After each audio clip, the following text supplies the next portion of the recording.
My name is Pheidippides, and I am known as the messenger of Athens. My life was shaped by one extraordinary journey, a run that would etch my name into the annals of history. It is a tale often told in part, but rarely in full, the story of a man who ran to save his city, to call for aid when all seemed lost, and whose feet carried him farther than any thought possible. I am Pheidippides, and this is my story. I was born in Athens, a city of great promise and even greater challenges. Athens, during my youth, was a thriving polis, but it was also a place under constant threat from enemies both near and far. Our democracy was still in its formative years, and the specter of Persia, the greatest empire the world had ever seen, loomed over us. My family was neither of the aristocracy nor of the common laborers. We stood somewhere in between. We were citizens, proud to be Athenian, and my father instilled in me a deep love for our city-state and a sense of duty to protect it at all costs. From an early age, I was known for my speed and endurance. I would run through the hills of Attica, racing against the wind, always pushing myself to go farther and faster. I had a gift. My legs could carry me over great distances without tiring, and I found joy in the rhythm of my feet against the earth, the pulse of my heart keeping time. In Athens, we had a special class of men, the hemerodromoi, day-long runners, couriers whose job it was to carry urgent messages between cities. It was a role that demanded not only physical stamina but also mental fortitude. I knew early on that this would be my path. The world changed for Athens in the year 490 BCE. The Persian Empire, under King Darius, had set its sights on Greece. They had already subdued much of the known world, and now they sought to bring Athens and the other Greek city-states under their rule. They landed on the plain of Marathon, a short distance from Athens, with an army that vastly outnumbered our own. It was clear to all that we were facing annihilation. The Athenians were brave, but we were also realistic. We knew that alone we could not withstand the full might of Persia. We needed help, and quickly. Sparta, our rival in many things, was nevertheless our best hope. The Spartans were known as the finest warriors in Greece, and we needed their support if we were to stand any chance of defeating the Persian invasion. It was then that the city leaders turned to me.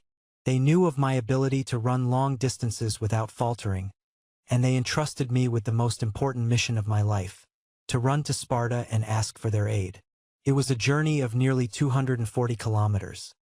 An impossible task for most men, but I knew I could do it. Time was of the essence. The battle at Marathon would not wait for long. The day I set out on that run is etched into my memory as vividly as if it were yesterday.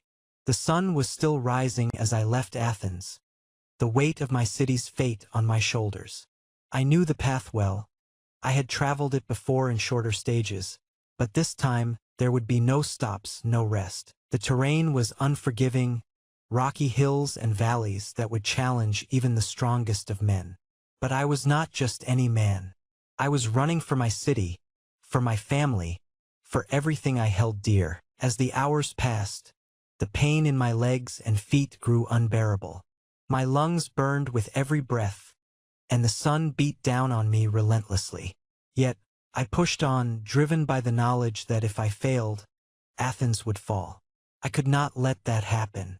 The road was long and treacherous, but my training had prepared me for this. My mind became a blank slate, focused only on the rhythm of my feet, the rise and fall of my chest as I breathed. Night fell as I continued my run. Exhaustion clawed at me, but there was no time for sleep. In the dark, I could hear the sounds of the wilderness. Wolves howling in the distance, the rustle of leaves as unseen creatures moved through the trees, but I kept running. Fear was a constant companion, but it did not control me. I was alone on the road, but I carried the hopes of Athens with me. At some point during the run, I had an experience that I cannot fully explain. It was the second night, and I had been running for nearly 36 hours without rest. My body was beyond tired, my mind slipping into a haze of exhaustion.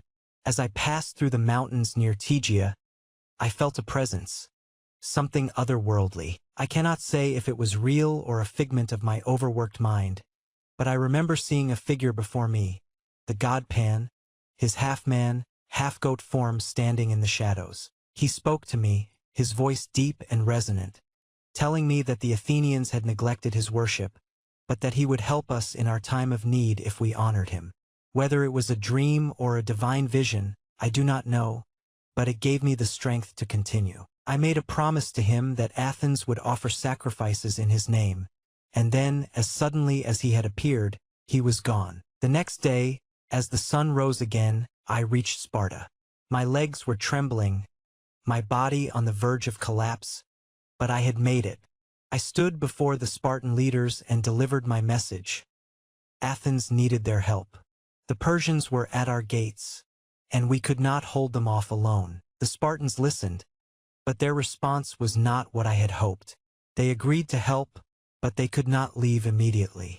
It was the time of the Carnea, a sacred festival, and they would not march until the moon was full. My heart sank at their words. There was no time for such delays. I pleaded with them, but their traditions were unyielding. They promised they would come, but only when their religious obligations had been fulfilled. I had no choice but to return to Athens with this disappointing news. I could not stay to rest, as every moment counted. Once again, I set out on the long road, my body weaker than before, but my resolve unbroken. By the time I returned to Athens, the Athenian army had already marched to Marathon. The Persians were preparing for battle, and our forces were vastly outnumbered. Despite the Spartans' absence, we had no choice but to fight. Our generals, including the great Miltiades, devised a strategy to use our knowledge of the terrain to our advantage. We formed up in a long line, thinner in the center and stronger on the wings, hoping to envelop the Persian forces. The battle was fierce. I did not fight in the phalanx that day, for I had only just returned from my journey, but I watched from the hills as my fellow Athenians clashed with the Persian invaders. It was a sight I will never forget. The crash of shields, the shouts of men, the dust rising into the air as the two armies collided. Against all odds, we prevailed. Our strategy worked, and the Persians were routed, fleeing to their ships in a desperate attempt to escape. But the danger was not over. The Persians, though defeated on the battlefield, still had their fleet, and they were sailing around the coast, hoping to attack Athens while our army was still at Marathon. Once again, I was called upon to run, not to another city this time, but back to Athens itself, to warn the people of the impending attack. The distance was about 26 miles, a far shorter run than the journey to Sparta, but after everything I had been through, it felt like the longest run of my life. My legs were leaden, my body spent, but I could not stop. I had to reach Athens before the Persian fleet. I ran with everything I had left, every step a battle against the exhaustion threatening to overtake me. When I finally reached Athens, my vision was blurred, and my heart felt as though it would burst from my chest. I stumbled into the city, where the people gathered around me, desperate for news.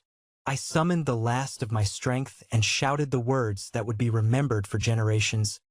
"Nenekamin, we have won." With that, I collapsed, my body giving in to the strain of my journey. I had completed my mission. Athens was safe, the Persians defeated, and my city would endure. My life's purpose, it seemed, had been fulfilled in that final moment. I did not live to see the full impact of my actions, but I knew, as I lay there on the ground, that what we had achieved at Marathon would echo through history. The Athenians honored me, and my name became a symbol of endurance, of courage, and of the indomitable human spirit. In time, people would tell the story of my final run, the race from Marathon to Athens, as the ultimate testament to the power of will over the limits of the body. Though I died that day, my legacy lived on. The story of Pheidippides became the inspiration for the modern marathon race, a reminder of what one person can achieve when driven by love for their city, their people, and the freedom they hold dear. I am Pheidippides,